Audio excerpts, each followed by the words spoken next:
Hello friends, என் டேங்கை நான் மொத்தமாக ஸ்பாயில் பண்ணிட்டேங்க. அந்த கன்றாவியை தான் நீங்கள் இந்த வீடியோவில் பார்க்க போகிறீங்க. Welcome to aquarium series episode 4, presenting my self Joe. இதுக்கு முன்னாடி உள்ள வீடியோஸ்லாம் நீங்கள் டேங்க் செட்டப் பற்றி பார்த்துருப்பீங்க. இதில் அடுத்த கட்ட நடவடிக்கையை பார்க்க போகிறீங்க. எனக்கு ஆக்சுவலி சாண்டு ப்ளஸ் ஒரு கார்னரில் பிளாக் கிரேவர் செட் பண்ணி ஒரு டெரெயின் மாதிரி செட் பண்ணலாம், அதுதான் ஐடியா. ஸோ வாங்கிட்டு அந்த சாண்டை கொட்டியாச்சு. ஸோ நெக்ஸ்ட் பிளாக் கிரேவலையும் நான் ஒரு கார்னரில் கொட்டிட்டு அதுக்கேற்ற மாதிரி அட்ஜஸ்ட் பண்ணி முடிச்சதுக்கப்புறம் ட்ரிஃப்ட் விட்டு ஸ்டோன் செட் பண்ணலாம். ஸோ அதுதான் ஐடியா. வாட்டர் நான் இப்போ ஃபில் பண்ணிட்டேன். வாட்டர் ஃபில் பண்ணதுக்கப்புறம் பார்த்தீங்கன்னா எவ்வளோ அழகாக கிரேவல் ப்ளஸ் சாண்டெல்லாம் கரெக்டாக செட் ஆகிருக்கு பார்த்தீங்களா. ஸோ ஃப்ளோவும் கரெக்டாக ஓடிக்கிட்டு இருந்துச்சு, எல்லாமே கரெக்டாக தான் போச்சு.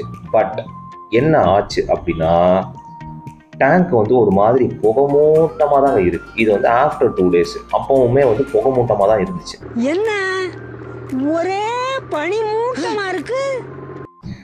எனக்கு ஆக்சுவலி என்ன இது இன்னுமா டேங்க்ல செட் ஆகாமல் இருக்குது. செட் ஆகுது கொஞ்சம் டைம் எடுக்கும். But 2 days is very long time, right? So அதனால் ஆக்வா ஃப்ரெஷ் போடுவோம் அப்படின்னு சொல்லிட்டு மோட்டர் ரன் பண்ணிட்டு போட்டுட்டு இருக்கேன் பார்த்தீங்களா. அதுதான் ஃபுல் தற்கொலைன்னு சொல்கிறது. அங்கே பாருங்க, மோட்டர் ரன் ஆகிட்டு இருக்கு. I'm just putting the aqua fresh. அதுக்கப்புறம் மோட்டர் ஆஃப் பண்ணிட்டு ஆக்வா ஃப்ரெஷ்ஷை போட்டு பார்த்தேன், அப்பவுமே செட் ஆகலை. வாட் இஸ் த ரீசன், என்னது அப்படின்னு சொல்லி பார்த்தா, அப்போதாங்க குறுக்க இந்த கௌசிக் வந்தான்ற மாதிரி பிளாக் கிரேவல்ல இருந்து ஒரு மாதிரி கலரா போய்கிட்டு இருக்கு. அதுதான் காரணம்.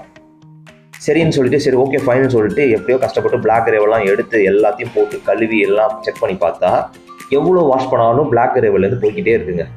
ஸோ மொத்தமாக போயிடுச்சு. சரி அதுதான் வீணாக போயிடுச்சுன்னு சொல்லிட்டு அடுத்த கட்ட நடவடிக்கையாக ஸ்டோன்ஸ் வாங்கிட்டு வந்துட்டேன். ஸோ இந்த ஒயிட் ஸ்டோன்ஸ் அந்த அளவுக்கு டேங்கை நாசம் பண்ணாது அப்படின்னு சொன்னாங்க. அதனால் இதை வாங்கிட்டு 10 kgs வாங்கிட்டு வந்தேன். டேங்க்கில் ஃபுல்லாக ஃபில்லப் பண்ண ஆரம்பிச்சிட்டேன். மொத்தமாக ஃபில் பண்ணி முடிச்சதுக்கப்புறம் அது கை வச்சு கரெக்டாக அரேஞ்ச் பண்ணி நெக்ஸ்ட்டு என்ன பண்ணேன்னா, சரி வாட்டர் ஃபில் பண்ணலான்னு சொல்லிட்டு டேப்பில் டியூபை கனெக்ட் பண்ணிட்டேன். இல்லைன்னா பைப்பில் மொண்டு ஊற்றணும் பிடிச்சிட்டு அது 1க்கு 2 வேலை. அதனால் இந்த டியூபை வாங்கி டியூப் மூலமாக ஃபில் பண்ண ஆரம்பிச்சிட்டேன். ஸோ தண்ணி ஃபில் பண்ணும்போதே எனக்கு ஒரு சாட்டிஸ்ஃபேக்ஷன் ஆயிடுச்சு. ஓகே ஃபைன், டேங்க் நல்லா இருக்குது. ஏன்னா வாட்டர் ஃபில் பண்ணி முடிச்சதுக்கப்புறம் கிறிஸ்டல் கிளியராக இருந்துச்சு.